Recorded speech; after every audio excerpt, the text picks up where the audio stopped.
The show starts in 10, 9, 8, 7, 6, 5, 4, 3, 2, 1, go. You're listening to the House of Cards on Facebook, YouTube, and BigPatriotRadio.com. All licenses for music and content have been purchased by and are for the express use of the Big Patriot Radio networks. All information, opinions, and topics are for entertainment purposes and do not expressly represent the opinion of the host or producer. Sit back, relax, and enjoy. Turn up the radio. Bringing you the best selection of hits for your listening pleasure. Yeah, so let's get into it. BigPatriotRadio.com.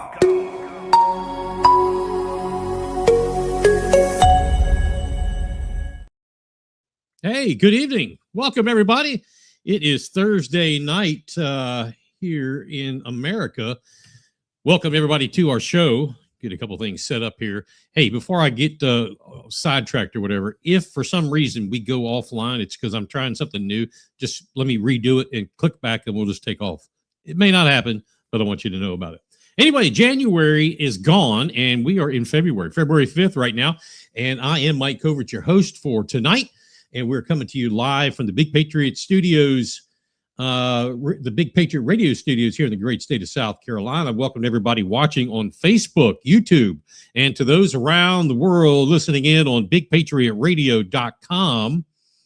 Thank you so much for joining in. If you're on Facebook or YouTube, be sure to like, share, follow, subscribe, do all those things totally free.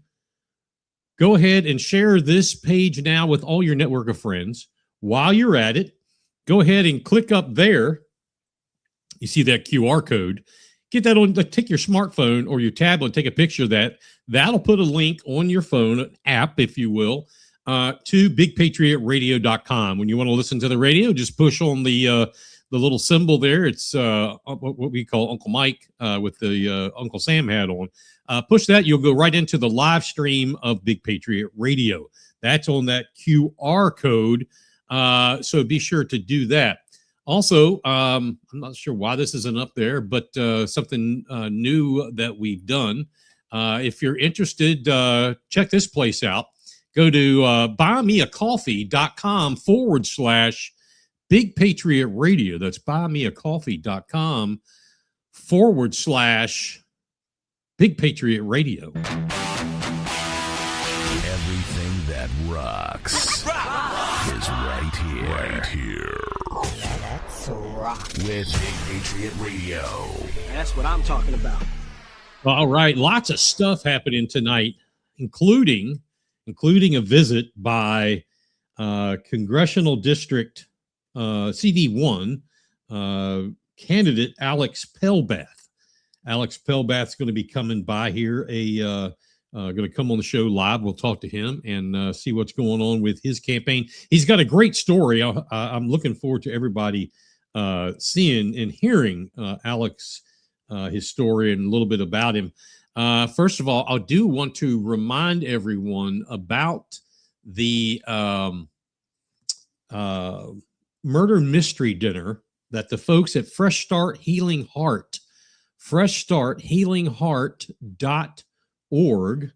It's their annual fundraiser that they've got coming up on the 28th of February at Sequins Ballroom from 4 o'clock to 7 o'clock in the evening in Bluffton, right there on 278. If you're headed towards the island, it'll be on the right side. That's Sequins Ballroom in Bluffton. This is always, every year, it's a great time. $55 is the cost. That's the only cost to have dinner, be a part of the murder mystery, the drama, all the stuff that comes along with it. And talking with, we had a couple weeks ago, Sheila Romling on here, the executive director. They're going to have something special for dinner, they tell me. It's going to be Western style. I can't wait. Hope to see all of you there. Again, that's February 28th. Your tickets, you have to get them at freshstarthealingheart.org. So go there when we're done and get your tickets. We can't wait for this. This is always a hoot. And the money being raised goes to end, if we could hope, but put a dent in trafficking, human trafficking, sex trafficking, child trafficking, all of the trafficking. These folks do one hell of a job, and they need your support. FreshStartHealingHeart.org. Let's go! The station that keeps it rocking 24/7. Ladies and gentlemen, BigPatriotRadio.com. All right. And again, like I said, we've got Alex Pelbath going to be coming on here in, 7-10 minutes, something like that. I want to start the show off, however, with a question. What would actually happen, or what will actually happen, if or when, depends how you look at it, the United States attacked Iran?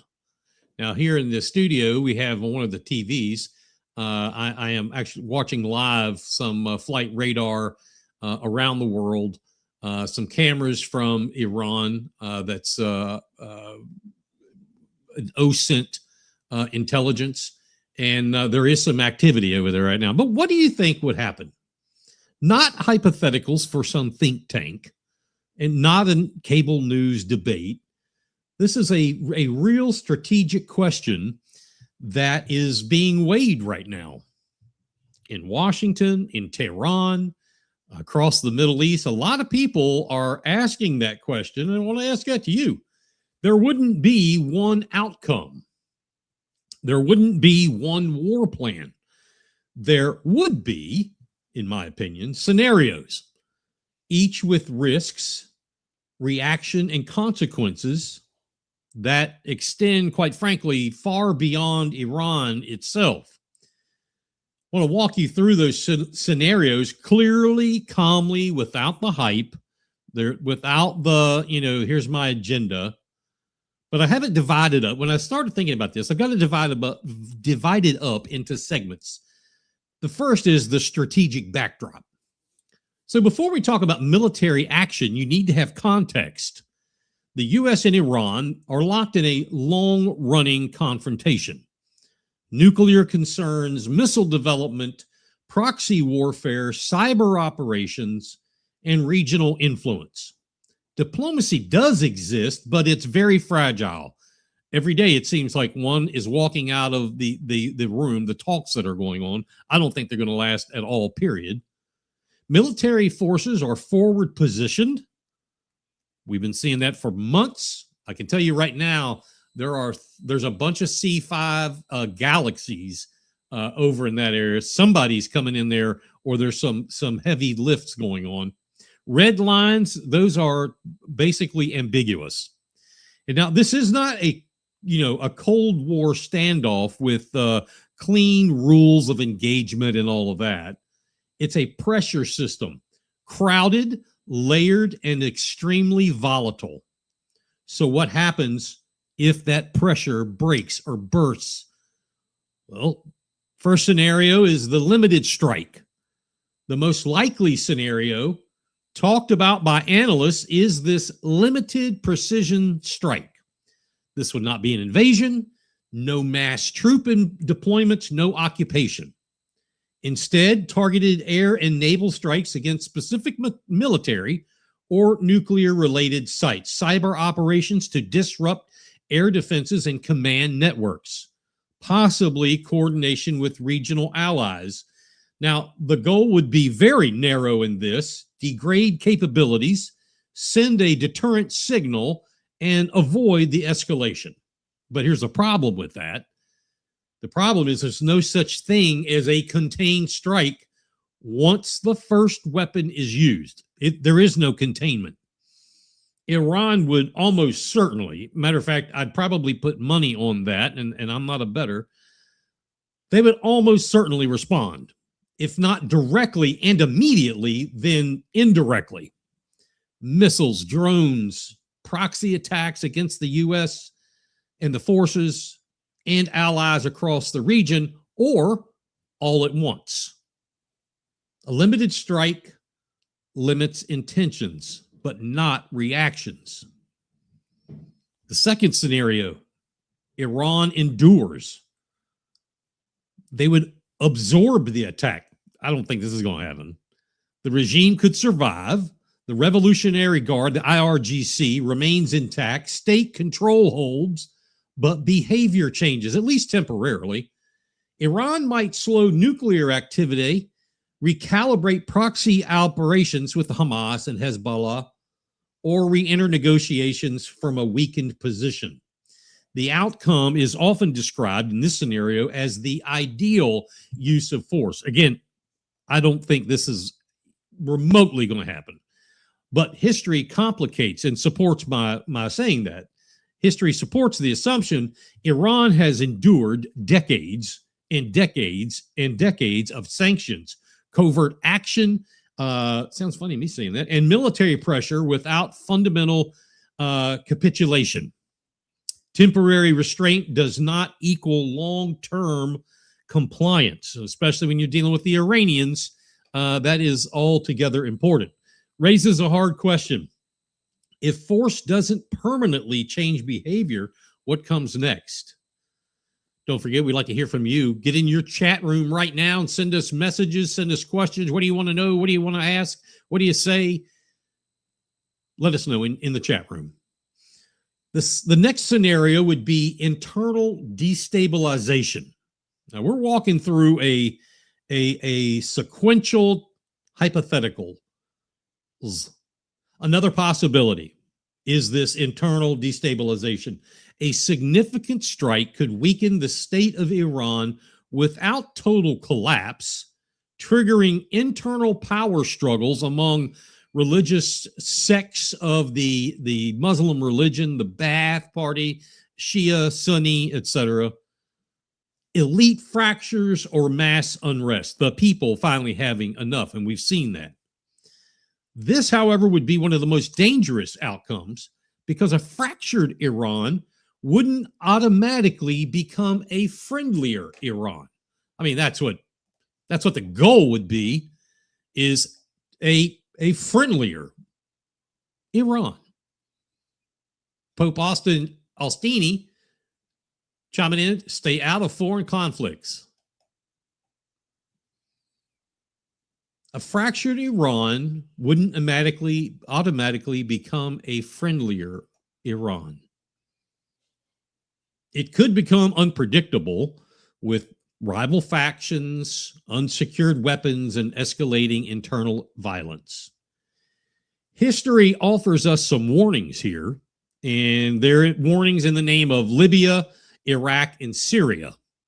Weak states often produce more instability than strong adversaries.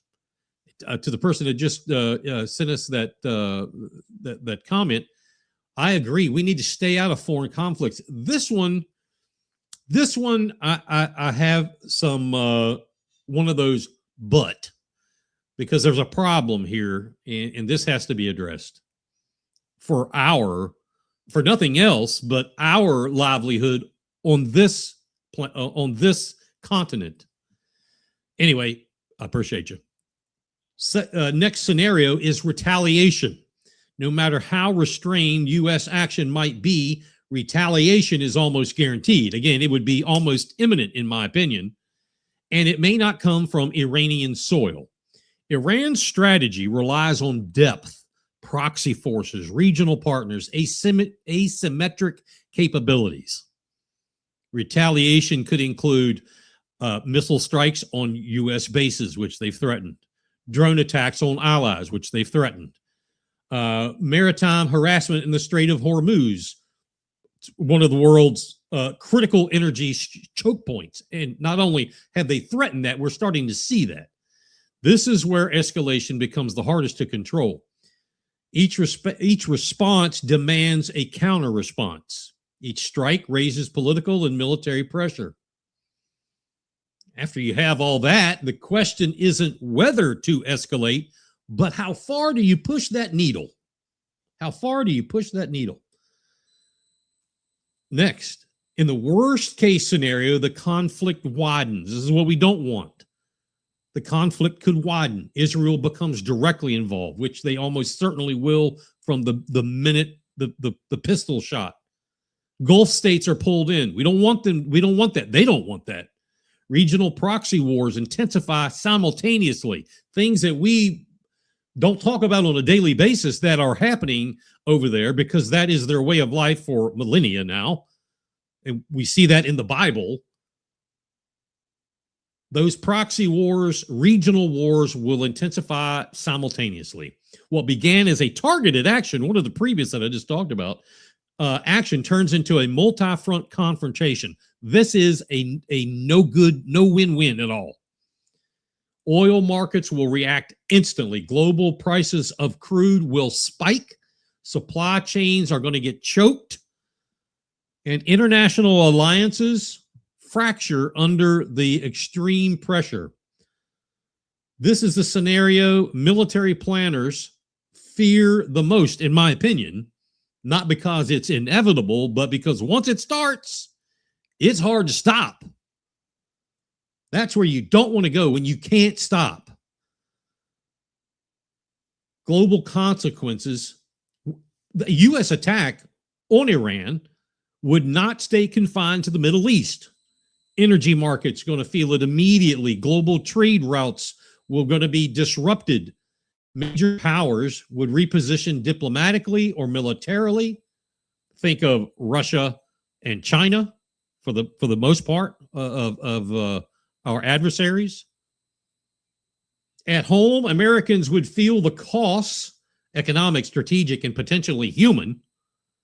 This is why decisions involving Iran are among the most complex of any, it doesn't matter who, but any president will face. Just a reminder, it's 7:19. We're going to have Alex Pelbath on here just a second. So what if the United States attacked Iran? There's no clean victory scenario, I'm afraid. Only choices, each with cascading consequences. Military force may shape events, but it rarely controls them. Now, I know retired Lieutenant Colonel Pelbath, military officer, I'd like to hear his thoughts on that. There's no clean victory scenario. This is my opinion. Only choices, each with cascading consequences. Very important. Military force may shape events, but it very rarely controls them. And that's why every scenario matters and why the world is watching so closely. And quite frankly, as I have been studying this for months and months and months and months, the United States has put assets over in the Middle East and Europe for that matter. And I'm also including like Diego Garcia, North Africa. They've put assets over there to the amount of nobody's going to spend that kind of money and not get something out of it. I'm afraid. I'm just putting it bluntly. I'm just being honest with you.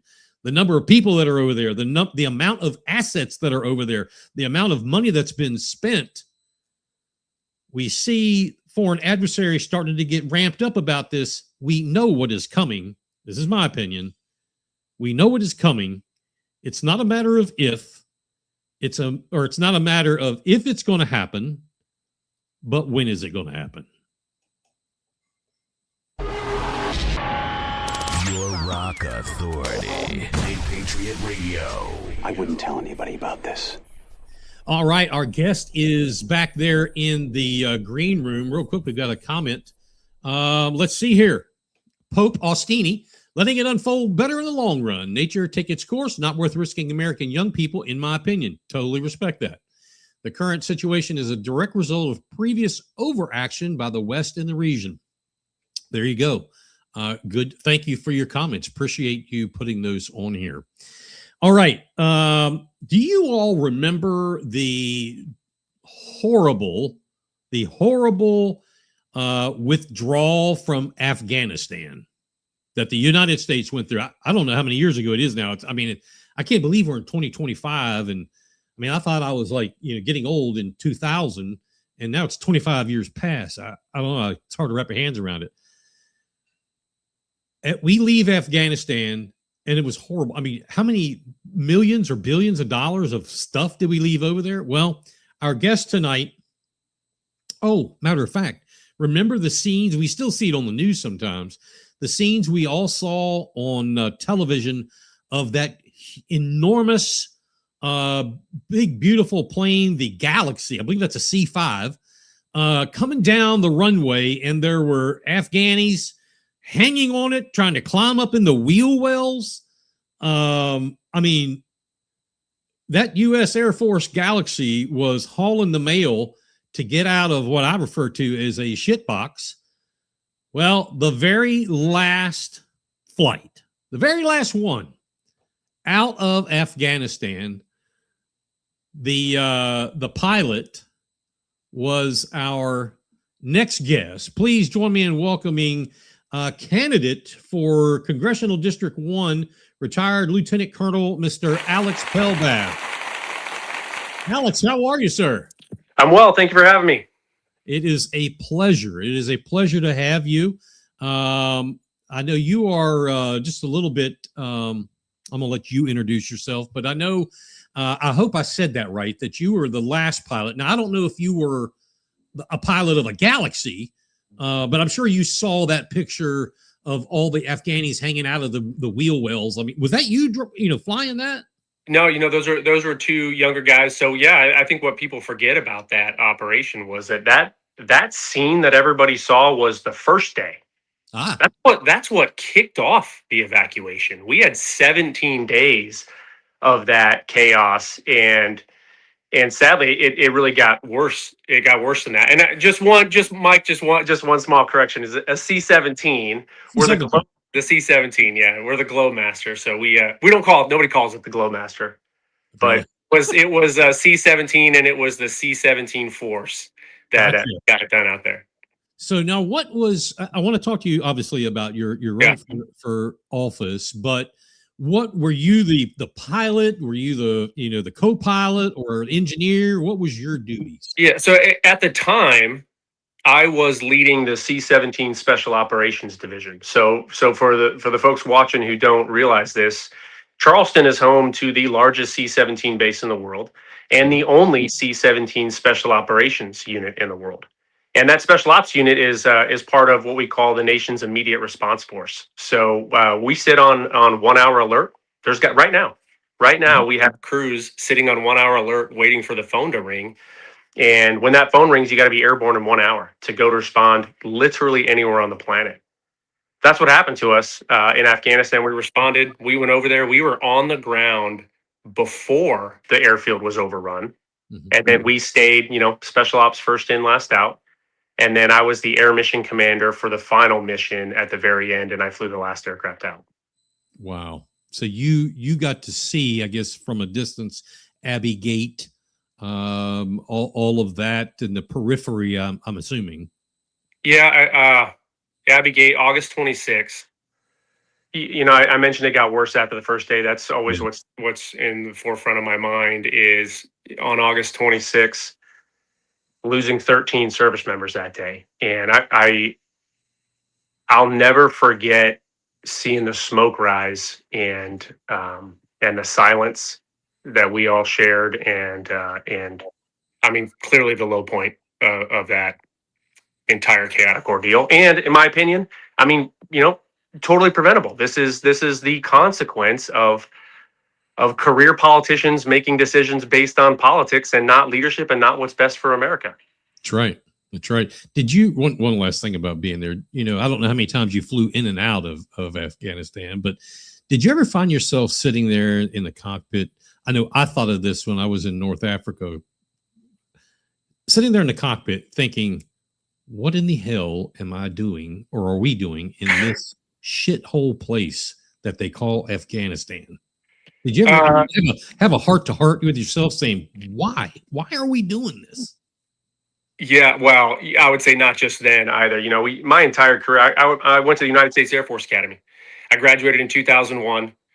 9/11 happened. My entire career was spent flying in Iraq and Afghanistan, literally till the very end of my career. I was deployed early in my career for almost a year to Afghanistan, actually to Kabul, coincidentally. And so, yeah, yes, what many of us thought that. I'll tell you what we really felt in the evacuation operation is what you, Mike, I'm sure you know this, is like when you're in the middle of it, you're not thinking about anything else other than getting the mission done. Right.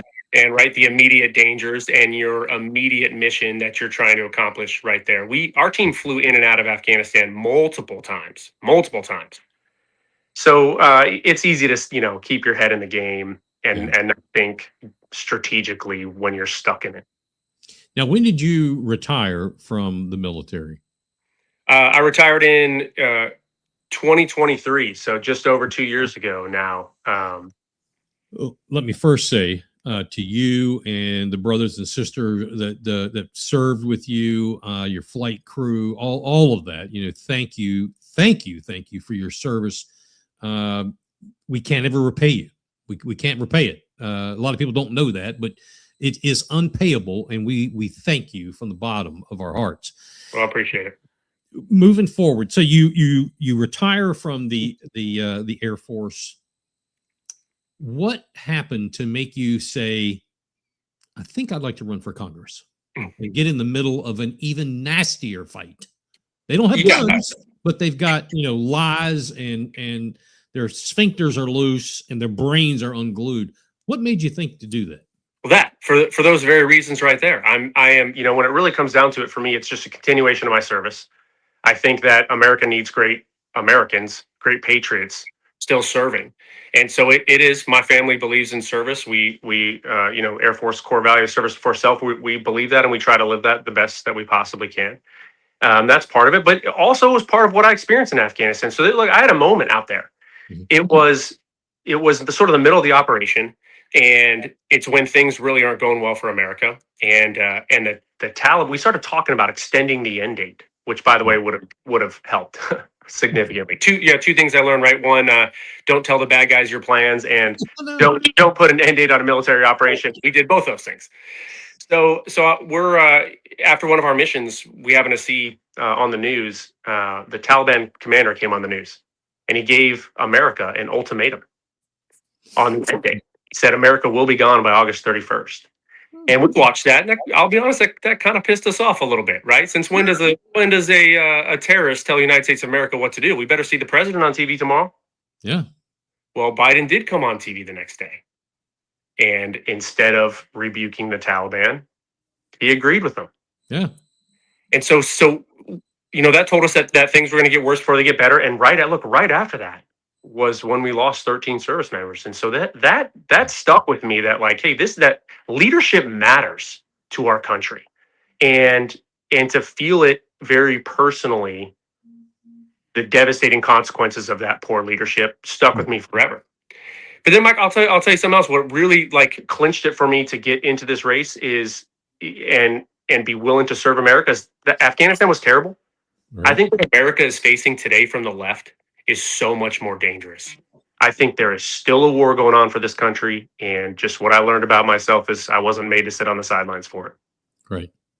When you talk about, or when you hear people talk about, well, you're going to run for Congress and you're going to do this and you're going to do that, most of that after the campaign can be thrown away, because you're not going to really do anything without a lot of people's support, other colleagues and things like that, and committee work. I think Nancy Mace probably, I hope she figured that out rather quick. But aside from being a lieutenant colonel, being a pilot, discipline, as a military man, what are you bringing to the table if you go to Washington, when you go to Washington, that you can, say to the leader or the leadership of the majority, hopefully still that way, hey, this is what I bring, and you need to listen to me, and let's be a team. Yeah, first and foremost, me and my family, look, we're a Jesus-loving, God-fearing, America First family. We live that, and I believe very specifically that I I'm being obedient to the path that God has laid out to us. We don't know where this path's going to end. We have no idea where it leads, but we know we're doing that. And that is important in answering your question, because that is where I come from in this. And that is part of what I want to take to DC is a faith-based approach to what happens up there. But I'd also say as part of my Air Force career, I served in the Pentagon before, we got down to Charleston almost a decade ago. Before that, I was up at the Pentagon, and I was a budget guy. I went from the cockpit of a C-17 to do an airport budget policy, economic policy. And I'll never forget, our budget was almost $800 billion. And in order to pass a budget that large, right, this is what becomes part of the NDAA, the National Defense Authorization Act.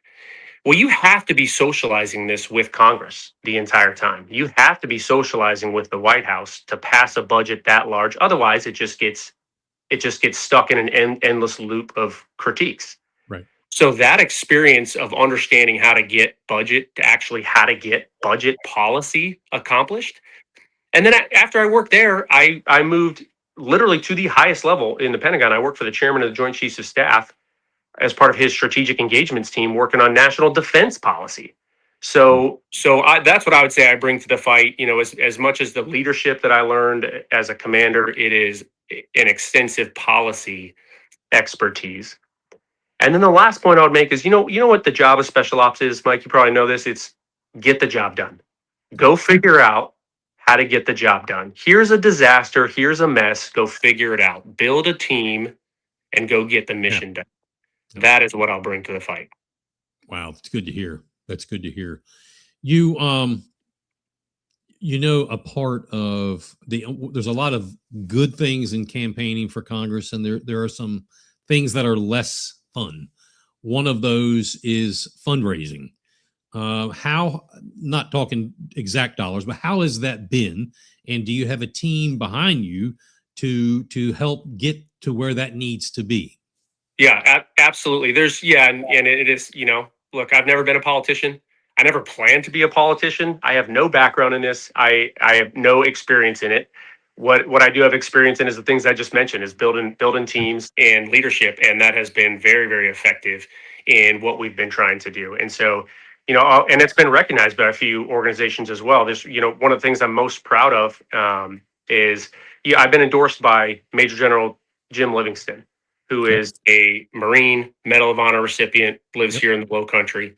And he's not just influential, but he's impactful because he's been down these roads. So to have his insurance. And then there's an organization called With Honor that gave me an endorsement. And they are a nationwide organization that looks hard at races. Mm-hmm. And they're very selective. And their stated goal is to get veterans in Congress for the very reasons you and I have been talking about already, is that veterans go to Congress and get the job done. So I've been exposed to great organizations and Americans like those, and that has been, fundraising isn't fun. No. But I get to talk to so many great Americans and patriots. That is an incredibly enjoyable unintended side effect, I think, of trying to do it. Very true. Very true. Have you been invited yet to come up to DC and go to the Capitol Club and have a cup of coffee with senators and congressmen and kind of with the cameras aside, be able to have a one-on-one with them? Yes, yeah. Actually, I've done that. I've done that a few times. I've been up to the White House and met with the president's political team, and those are like interviews. No guarantees, no promises of anything, but always great meetings. And then, I've done exactly what you just said. Representative Jim Jordan. I was a wrestler, so I got to the Air Force Academy on a wrestling scholarship. Oh, good. And Jim Jordan was a wrestler. He's actually an All-American wrestler, really very, very good. So we connected and bonded a little bit over that. We knew a lot of the same people in the sport. It's a small world.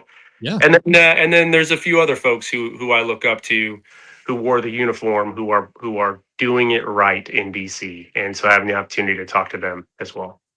I can't forget the day, and both of these things happened in the same day. I had when I was up there, and I had breakfast. Many folks in this table. Jim Jordan was hosting it, and it's the first time I ever got to meet him. I didn't realize how little he was. I how are you, Representative?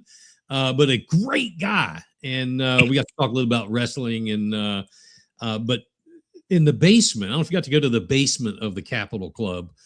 They have a what I call a boiler room. And I met, and this is terrible, I'm showing my age. I can't remember. He's from Florida. He's a congressman. He's a double amputee, and the name just left my head. He's bald like us. I think he was either Army or Marine Corps. Okay. But I met him. He was on the phone in the basement, and he hung up the phone. It was dialing for dollars. And he looked at me and he said, "You're not wanting to do this, are you?" And I was like, "Well, yes, sir." And he just shook his head and picked up the phone and kept calling. But that's the kind of stuff. And I'm glad you have already got those bridges built and are ready to go. So you've seen, obviously Nancy Mace has been in there for, a couple, 2 or 3 terms. You've seen what she's done, what she's accomplished, but maybe she hasn't.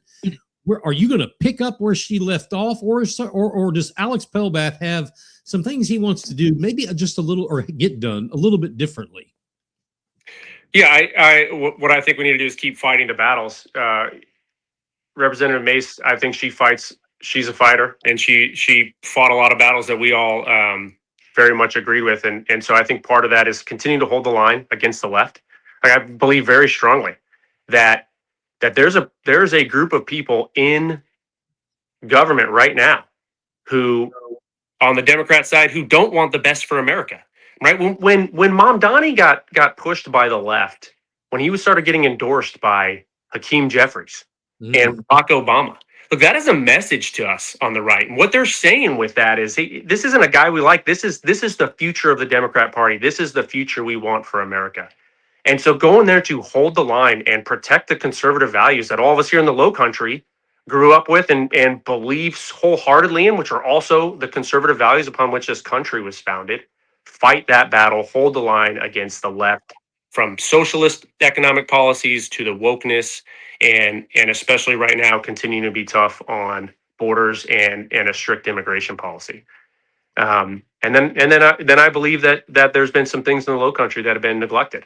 And I know folks in Beaufort, just Beaufort County in general, feels like the neglected county. And there are a lot of things we can do. When I look at our district, when I see what we do for the country, what we do for the United States of America, down in MCAS Beaufort, Parris Island, Joint Base Charleston, which is Air Force, Navy, Coast Guard base. We have the fastest growing port on the East Coast. Well, all of that comes at a cost to us, to those of us who live here. And that cost is infrastructure challenges, growth, terrible roads, and a lot of traffic. And so I just, it frustrates me that we pay the highest taxes of anybody in the Southeast, of any other state, and yet we have all of these challenges. Look, our career politicians around here are not getting the job done. I abhor the idea that we might give one of them a promotion to DC. Yeah. But I do believe wholeheartedly that because of what we in the Low Country do for the United States of America, that our country should be investing in the Low Country, that federal dollars should be allocated to help us with some of these challenges. Lieutenant Colonel, there are a couple of things with Beaufort County I'd like to ask you. And one of those is, probably the most, when people think of the Marine Corps, one of the first things they think of are the yellow footprints at Parris Island, right here in Beaufort County. There's been some on the left who in Congress have made comments that would lead some to believe maybe they want to try to get rid of Parris Island through the water is rising so high it's going to flood all those Marines.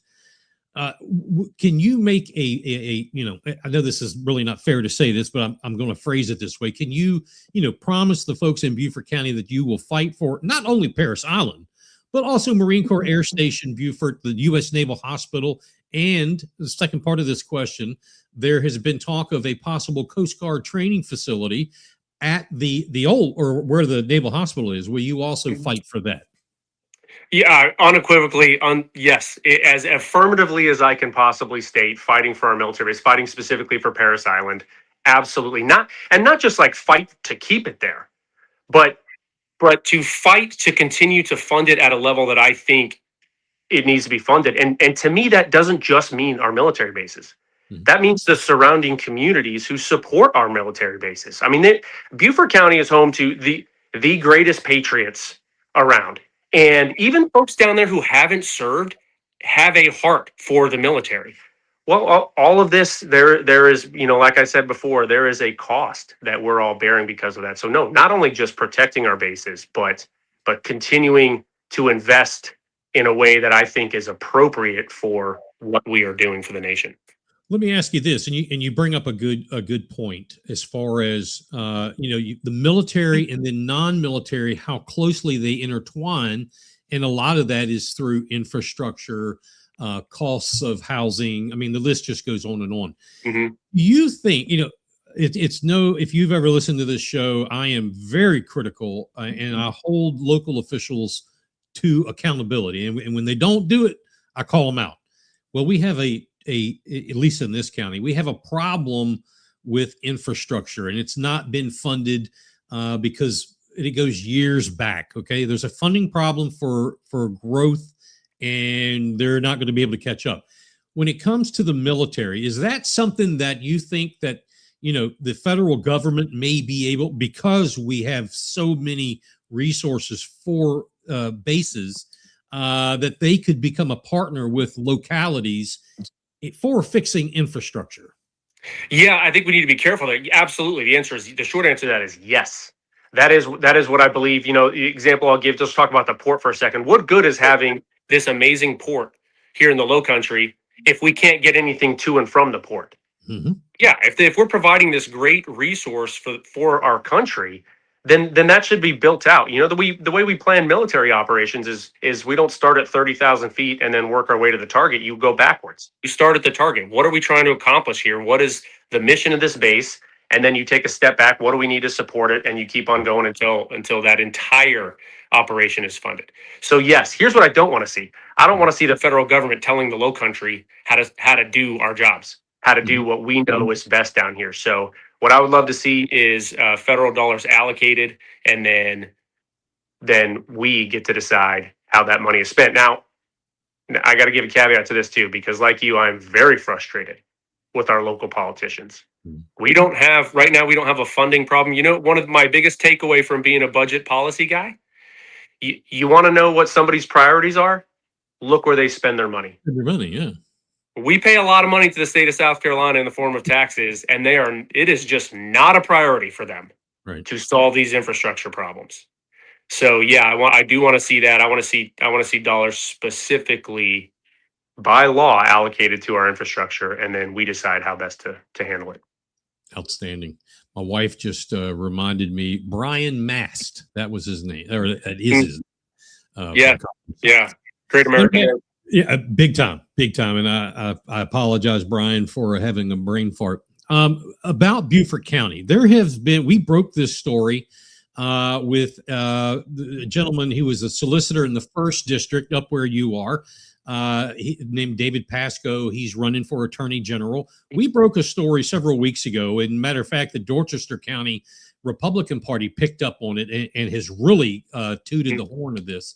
And this has to do with Beaufort County GOP, voting on this ridiculous resolution that was intended for David Pascoe, but they got his name out of it. Now, because of the blanket passage of this, people have, like David Pascoe, one of your opponents, Mr. Tyler Dykes, and from what I'm being told, you as well, would not be allowed to be on the ballot in Beaufort County because you don't meet their ridiculous, insidious requirements. Now, as I have stated many times, this is the closest thing to communism as I've ever witnessed. Yeah. Obviously, you are familiar with what I'm talking about. What, aside from believing this is unconstitutional, but what are you and your team planning on doing if they dig their heels in and your name doesn't go on the tabulator? Yeah, well, first of all, I assume most of your listeners probably know what this is, but I would like to call it out specifically what this is, what and how it made its way to the House bill.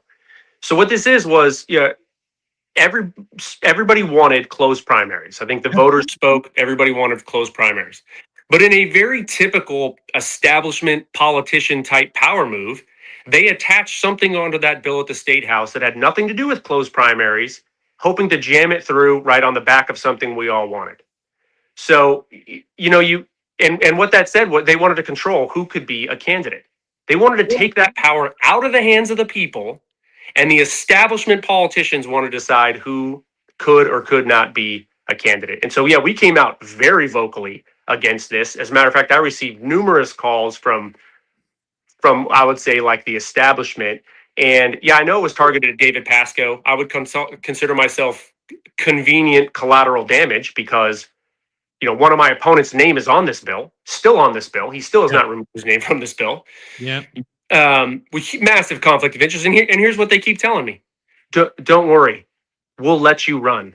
It's not about you. We're still going to let you run. Don't you love that? Oh, it's unbelievable to me, the arrogance and audacity of somebody to say that. I didn't serve for 22 years. None of us served just so that some establishment group of politicians could let us run. Not to mention, if you're running against these people, you have to get approval from the very people you're trying to unseat. It's out of control. Yeah. So I will. Yeah.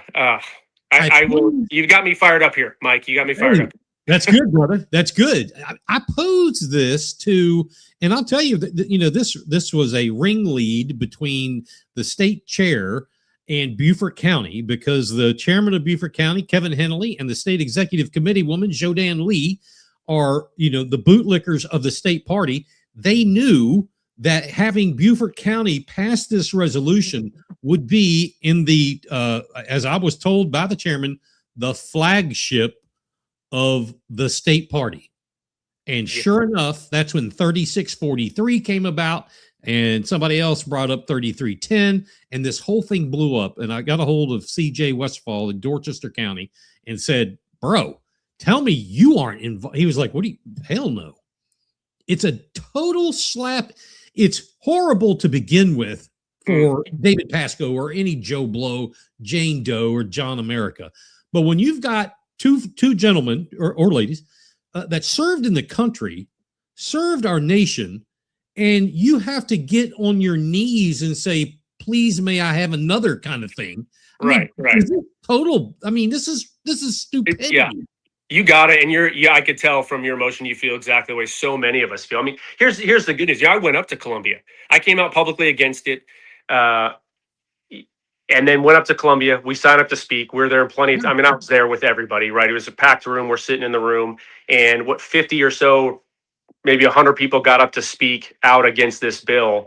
And I never got, my opponent got to speak.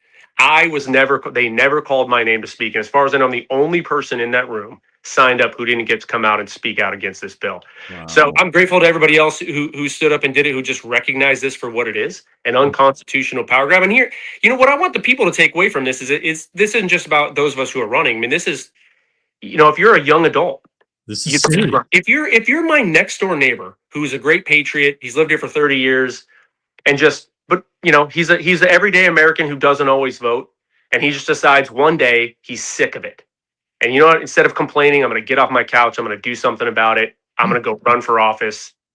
And then they tell him, sorry, you can't. Actually, you need approval from the very person you're going to run against. I mean, that to me is outrageous. What they're saying to us, Mike, is you guys aren't smart enough. You, the people, you, the voters, aren't smart enough to discern a good candidate from a bad candidate. Let us help you. From the government, I'm here to help. I'm here to help. That's exactly what I said to Kevin Henley and his people or actually I said it to the citizens through the show and through the radio station, that we can think for ourselves, and we need to be able to see and hear everybody and decide for yourself. Absolutely. I may want to vote for Mickey Mouse. Well, he's not allowed. Well, I want to hear him. I want to see him. It's ridiculous. We're Republicans. We are the party of truth and facts and accountability and power of the people. this is as undemocratic and unconstitutional thing as I've seen. So Absolutely. it's shout out to all of the people. So many people came to bat for us on this, and it got shouted down. So I'm confident it's not going to go anywhere at this point. So let's talk about you were a budget guy, not only a pilot, but a budget guy. One of the things that gets talked about in political circles going into and out of DC is that, how many decades has it been since the United States has had a true bill budget? You know what I'm saying? It's impossible. As a budget guy, when you look at that, is it even possible for us to have a balanced budget? The realist in me says no. It's not. I mean, this is one of the reasons, you go there, you want to fight for this, you want to fight for the right things, but I saw it as a budget guy. So I saw the Air Force try to cut some things out of the budget, reallocate dollars to higher priorities, and we're not allowed to do that because some congressman has a vested interest in whatever that lost capability is. So we literally have things in the military right now that aren't combat capable. We're still funding them. So the realist in me says no, but the frustrated American in me says this is exactly why I want to go to DC to fight these people, to call it out for what it is and do our best to cutting wasteful spending. I will say one thing, Mike. This is the other side, though, of being a budget guy. Is just as important as cutting wasteful spending is continuing to grow, to cut taxes so that we can grow the government. And this is what we're seeing from President Trump right now, right? We have the lowest inflation we've seen in a decade and the highest GDP we've seen in a decade. So he's actually getting after the deficit right now, which is the thing that we most need to be concerned about. And so we need to keep that going as well. Like we have to fight so hard here in 2026. We cannot lose the House. Right here's where we are in politics right now. This is no longer about electing Republicans. This is a lot about electing the right Republicans. Mm-hmm. We're going to go to DC, fight the left, fight to stand with President Trump, and make sure we keep everything good that's happening right now. We got to make sure that continues through 2028. Did you ever think, as a young man coming out of the military academy, of the Air Force Academy, rather, that you would be, 20 years down the road, you would see things like what's going on with the Somali deal in Minnesota, or the influx of Islamic folk in our political, this country was built on Judeo-Christian policy, and we had this influx of Islamic radicalization. Everything that we see right now that's going on, did you ever have that inkling that, this may happen one day? No, I'll tell you that what you're talking about very specifically with seeing radical Islamic policy and Sharia law being discussed in the United States of America, that is shocking to me. Am I surprised that the Democrats would support and push something like this? Absolutely not. I saw this it in Benghazi. I was serving when that happened. That was politics, right? That was the Democrat politics. And then, of course, I saw it in Afghanistan. Look, I was a commander during all the DEI woke stuff in the military, during what we saw here in BLM, and then during COVID, I was a commander during COVID and watching all that get pushed on us, and then Afghanistan. So am I surprised that the Democrats are pushing this? No. That is the motivation I think we all here in the Low Country recognize and need from a person in this position to go fight against those types of things. I mean, however, to your point about what we're seeing from Somalis and the mention of Sharia law, one of the most freedom crushing. Yeah, I mean, this is 20 years of my career spent in countries that had that. How any American could ever possibly support something like that is baffling. This is why I'm convinced they don't want the best for America. Do you think, and this is a surprise question, at least for me, those that are supporting that, is it ignorance or is it uneducated? I think it's both. I think people are still slaves to the legacy media, slaves to it. They believe everything that they're hearing and seeing from leftist media, and we just got to continue to fight against that. I think one of the reasons President Trump won in 2024 is because he did such a great job fighting against it. So we just have to continue to beat the drum that you saw it with the ICE protests. Mm-hmm. This is law enforcement doing law enforcement duties. Some tragic things happen, and that of course nobody likes, but to go support what's clear and obvious fraud, like outrageous fraud, mm-hmm. and to support it, it just shows you that I think that they are still slaves to the media. Unbelievable.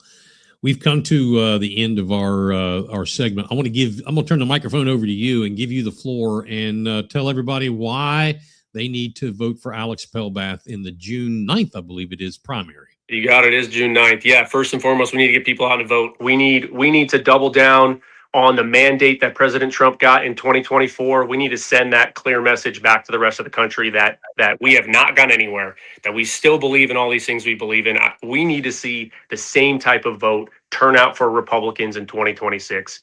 I would say it at the beginning, I want to say it at the end, that I and my family, that we are Jesus-loving, God-fearing, America-first patriots, that I am on this path because I believe in service before self, and that I believe that all of us here in the Low Country deserve a fighter in DC, not a career politician, somebody who's going to lead and do the right thing regardless of the consequences for all of us here in the Low Country and of course for our nation. Outstanding. Do you have a website, Alex? Absolutely. Thank you, Mike. Pelbathforcongress.com. My last name, Pelbathforcongress.com. Go there, watch our launch video. You'll hear directly from me. You'll see my family. You'll see what we stand against. Continuing to fight the immigration fight, continuing to get wokeness out of the country, and fighting for an economy that makes all of us here in the Low Country proud. And that is Pelbath, F-O-R, Congress.com. Pelbathforcongress.com. You got it, sir. Thank you, Mike.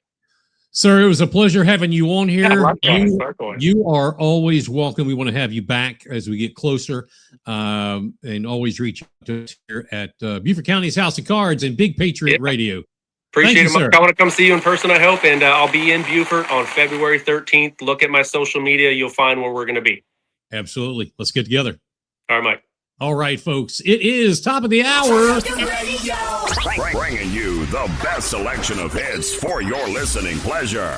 Yeah, so let's get into it. BigPatriotRadio.com. That's right. It's BigPatriotRadio.com. Be sure to click on that QR code and download the app. It's free. Everything here is free. If you want to buy me a coffee, though, go to buymeacoffee.com/BigPatriotRadio. And I want to thank, again, a special thank you to everybody that comes on here. But retired Lieutenant Colonel Alex Pelbath, running for Congress here in the 1st Congressional District in South Carolina. Check him out at pelbathforcongress.com. And I'm sure we'll be talking to him again soon. All right. If you weren't aware or aren't aware, don't forget, we'd love to hear from you. We've heard some folks, and even my wife reminded me of a name that I forgot. Get in your chat bar, your chat room, and let us hear from you. But if you aren't aware or weren't aware, Beaufort County Council, a committee, I think it was Public Works, I believe it was, voted to send something to the full council. A lot of folks in the neighborhood, in the community, in the county, they either didn't hear this or they don't fully understand it. In a shortened version, I'm going to give you the Reader's Digest version of this because to me, this is dangerous. So, and this is my opinion, and actually it's in the opinion of several attorneys that have opined on this, including the Attorney General, saying this is completely unconstitutional. Anyway, what is it? It is giving the sheriff or police chief of your county or municipality the authority to decide if any crime that's committed is a hate crime, allowing for increased punishment and penalties. Give you an example. Now, no, this is not a hate crime bill or ordinance. That's not it. This is a method that would allow for stiffer penalties and punishment if law enforcement thinks that your crime is based on hate. So here's an example. If you go outside and your neighbor is out there and you just start beating the living dog shit out of him, I would imagine that is an assault charge. Okay. The sheriff would have the ability to say whether you were the same race or a different race or whatever. It would be up to the sheriff, okay, or the police chief to decide if that was based on hate. Let's take another example. Let's just say that you have a particular the political flair that the sheriff or police chief does not have. And let's say you get the unfortunate brain fart and you go decide to steal a couple steaks from the Publix. Well, they see you and they call the police, and the police are there waiting for you outside, or the sheriff, and they arrest you for, I guess that would be, it's not burglary, it's just theft.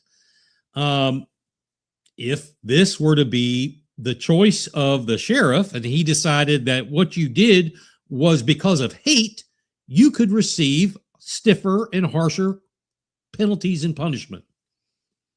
The danger of letting a sheriff decide what counts as hate is this: granting a sheriff or police chief, whatever, unilateral authority to decide whether a crime is labeled a hate crime or treated as an ordinary offense carries some serious risks for justice, accountability, and public trust. You want to lose public trust even quicker than you already are? Do this, okay? Now, time out. If you go beat up somebody, whether or not, whatever the reason for, that is hateful to begin with. You shoot somebody, that is hateful. You don't need to have a special, there's nothing special about that needs to be created. Another new law, it is an act of hate.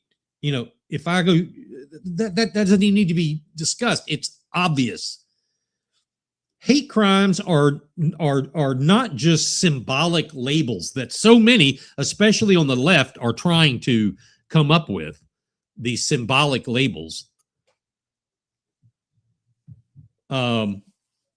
They trigger enhanced penalties, specialized investigations, and a much broader social consequence. Because of that weight, the determination should rest on clear legal standards and independent review, not the opinion and decision of the sheriff or chief of police.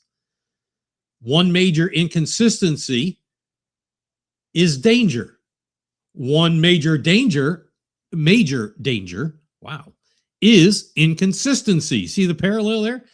If the definition and application of a hate crime depends on the personal judgment of a sheriff, identical crimes could be treated very differently across counties or even in the same jurisdiction. You see what I'm saying? This is dangerous. This would set a precedent that is so dangerous. Victims may see, justice in one case and dismissal in another. Maybe the sheriff knew that guy, but didn't know that one. Maybe he went to church with this one, but not that one. Maybe he just doesn't like that one because he's a different flair of a politics than that one, or whatever. Victims could see this justice in one case and dismissal in the other, not because the facts differ, but because the decision maker does. There's also the risk of political influence. Do you ever see that? Sheriffs are elected individuals. They're elected officials. When they are empowered to decide whether bias motivation counts, lost my place. Public pressure is my thought process. Public pressure, political beliefs, or community backlash can influence the outcome. Can happen, consciously or not. I would imagine it would be consciously, but even without that, it could still happen. That creates an incentive to downplay hate motives, to avoid controversy, or conversely, to emphasize them for political gain. Could you see that happening? Another concern is erosion of due process. Here we go. I think this is why Attorney General Alan Wilson has said this whole aura of these hate crime bills or this type of twist on it is unconstitutional. It erodes the due process. Determining intent, especially bias-based intent, is complex. It's difficult. It's not cut and dry. It often requires careful examination of evidence, statements, patterns, and context. When that determination is made too early or by and even by a single authority, it can, and that single authority would be a figurehead of that authority, i.e. sheriff or police chief. It can bypass the safeguards designed to ensure fairness to and for both the victim and the defendants. Courts exist to weigh evidence precisely because intent is rarely simple. So you see, folks, this discretion also affects victims' confidence in the system. Can you imagine being a victim of X crime and you see this going on? How much confidence are you going to have? You know, that's rolling the dice. Well, this one I'm on the good side. The next one may not be so good. If victims believe their experiences can be dismissed as not really hate based on one official's opinion, they may be less likely to report crimes at all. That undermines both public safety and if you want accurate crime data, this will distort it. This will distort all accurate crime data. Finally, concentrating this power in one office weakens institutional checks and balances. We still have to have that in America. Things have to have a check and a balance to make sure everything is on board. This is one way to derail that. Hate crime classifications should involve prosecutors, legal standards, and judicial oversight, not rely solely on law enforcement judgment. The last time I checked, sheriffs, police chiefs don't have to be a lawyer. Most aren't. You're police chief. Lawyers do lawyer stuff. You do police stuff. When enforcement and interpretation start to blur, accountability suffers. You see that? You want to see accountability suffer? Then you start blurring these things, making it vanilla. Hate crimes, true hate-filled crimes, demand seriousness, consistency, and transparency. Allowing a sheriff alone to decide, whether hatred really exists, risks turning justice, Lady Justice, into a matter of discretion rather than law. That's the whole thing. Law, justice, Lady Justice would be turned into discretion, not law. That's dangerous for you. It's dangerous for me. It's dangerous for everybody. Should there be penalties for crimes of hate? Absolutely. And I think those are already in place. If you look at standards, you look at legal, look at the South Carolina Code of Laws. I mean, they're all over it. If you pay attention and not get involved in the hype of mainly the left, to be, brutally honest about it, they're already there.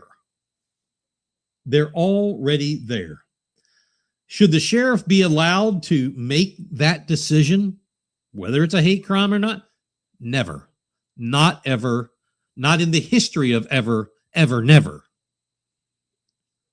Call county council. I strongly encourage you to call your county council person, your representative. Call them all, email them all, whatever, and encourage them to shut this down with a resounding no vote. Turn up the radio. Bringing you the best selection of hits for your listening pleasure. Yeah, so let's get into it. BigPatriotRadio.com. All right, it is about 10 minutes after the top of the hour. On our last item here, we have reported out 2 or 3 times to you all about some of the worst test scores of minority, Black, brown, and Hispanic students in this county, Beaufort County. And this was done from state scores that a research done by a researcher that is a friend of the show, an analyst, actually. School board trustee William Smith of St. Helena Island has been summarily shut down in conversations trying to get this topic started by the now former chair, Dick Geyer. Well, recently, and we'll circle back to the school test scores here in a minute. Recently, there were more fireworks by Will Smith and former chair Dick Geyer. Our researcher put some things together and want to share those with you. What began as a routine proceeding shifted off the rails when District 6, and actually it's District 3, Representative William Smith, asked a straightforward procedural question regarding the agenda item listing Dr. Rodriguez as conducting the election of officers. Quote, how did we get here? This is at a recent meeting of the school board in January. The exchange that followed, transcribed directly from the County Channel recording, centered on Chairman Dick Geyer's assertion that it had always been the practice for the superintendent to preside over elections when no new school board members were being sworn in. Here's a play-by-play of the short deal. I'm going to give you the time into the tape. 3:43. That's 3 minutes, 43 seconds. Dick Geyer, sir. 3:44. Will Smith, I did have something else I wanted about the agenda. 3:53. Dick Geyer, about the agenda? Go ahead. 4 minutes. Will Smith, could you please put the agenda back up? I want to read exactly what it said about Dr. Rodriguez doing the election of officers. 4 minutes, 38 seconds. Will Smith again. How did we get here? That's my question. 4 minutes, 42 seconds. We've always done that, except when there are new board members and a judge comes in to give the oath of office. When there is not a new board member being brought in, generally the superintendent has handled that portion, at least for the election of the chair. Once the chair is elected, the new chairman conducts the election of the other officers. That's the way it's been done since I've been here. That was Dick Geyer. 5 minutes and 17 seconds. Will Smith said, well, for the last 3 years, it's been Judge Grimsley. 5:25, Dick Geyer, the judge has only been here when we have new board members being sworn in. There's nobody being sworn in this time. And when we have no one being sworn in, the superintendent has done it. That's been done every other year than when the new officials are sworn in. 5 minutes and 50 seconds. Will Smith, I believe there's been a judge the last few years since I was sworn in. It's never been the superintendent. It's been counsel. 6 minutes and 15 seconds. Dick Geyer, sir, I was there and he's done it before. Will Smith at 6:20. The last 3 years, 6:23. Dick Geyer, 2 years ago, he did it. 6:27. Will Smith, that's not what I remember. 6:32. Dick Geyer, okay. 6:33, Dick Geyer, please rise for the pledge. Chairman Geyer stated that a judge presides only when new members are sworn in. That's number one. Number two, when no one is sworn in, the superintendent conducts the election of officers. This is per Chairman Geyer's fragile memory. This has been the consistent practice during his tenure, he says. The superintendent conducted the election 2 years ago. Now, the rest of the story. Official records contradict his assertions. Part of a documented record is the County Channel. The County Channel recordings began June 16th, 2012. Since that time, every reorganizational meeting and election of officer ceremony, Beaufort County School Board we're talking about here, has been presided over by a Beaufort County magistrate. Judge. Agendas and minutes confirm this practice, and here's the proof. January 2nd, 2013, installation or the ceremony, Judge James Grimsley presiding. January 2nd, 2015, Judge James Grimsley presiding. January 3rd, 2017, Judge James Grimsley presiding. January 7th, 2019, Judge McIntyre presiding. January 5th, 2021, Judge James Grimsley presiding. And January 3rd, 2023, Judge James Grimsley presiding. January 7th, 2025, last year, Judge James Grimsley presiding.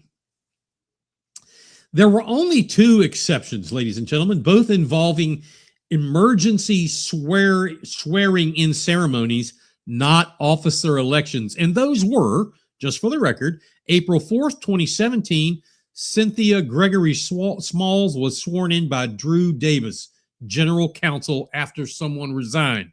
October 15th, 2024, David Carr sworn in by Superintendent Rodriguez following a resignation by a former member. There were special circumstances and did not involve the annual election of officers. So, as it's obviously necessary, the board policy GC-4 strictly states that a Beaufort County magistrate will preside. Where is Dick Geyer coming up with his own interpretation? Again, truth is objective, not subjective.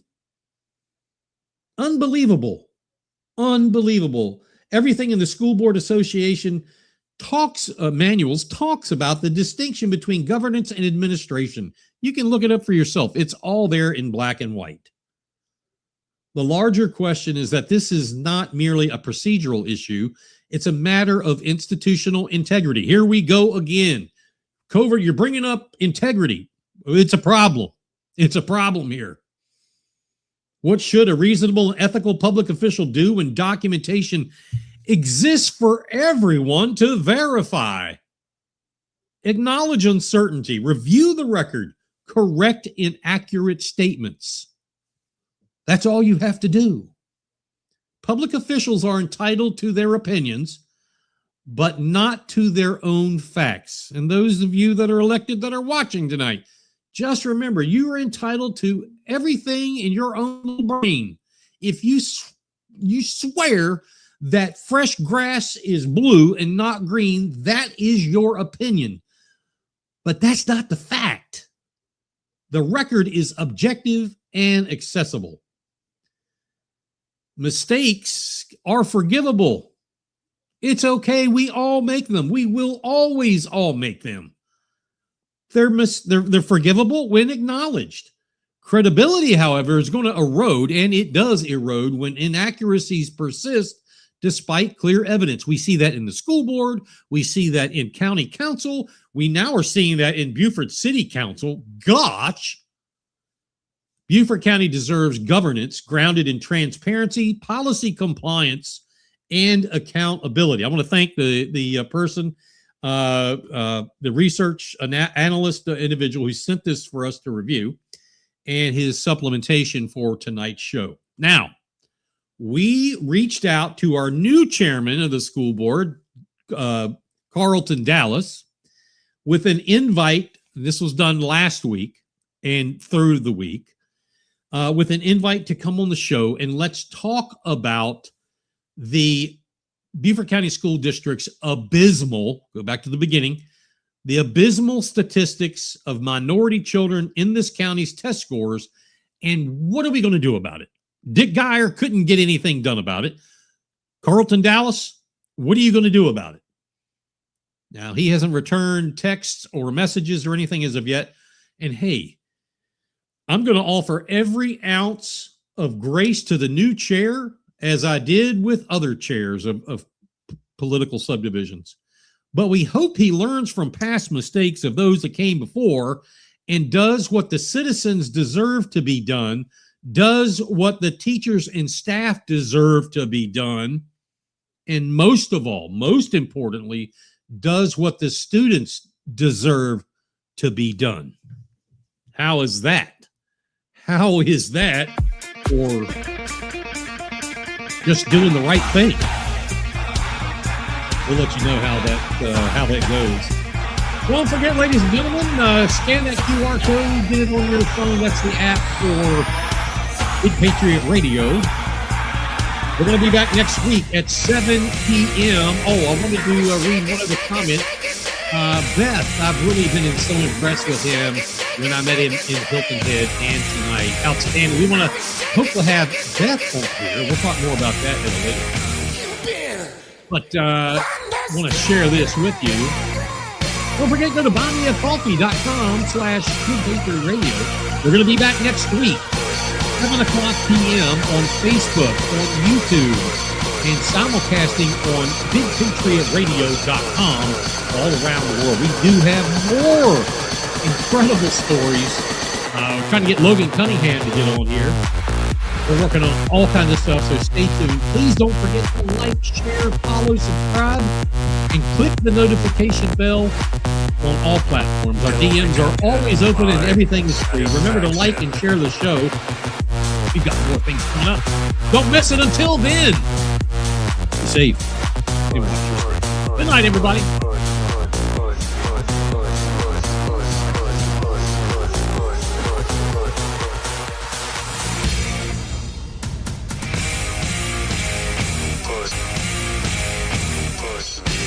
And then just satisfaction. Push me, and then just high satisfaction. Push me, and then so I can get high satisfaction.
Voices in my head go.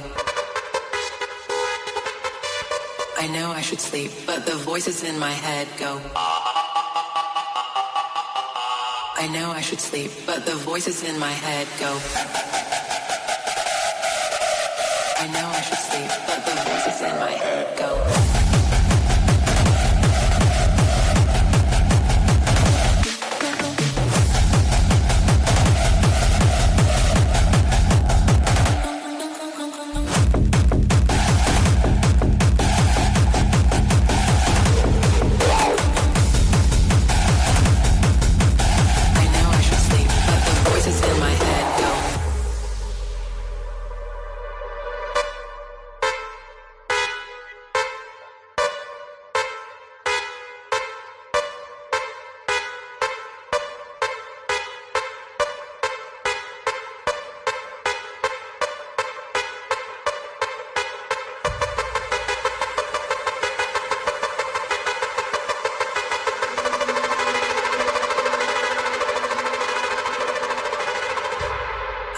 Sleep, but the voices in my head go.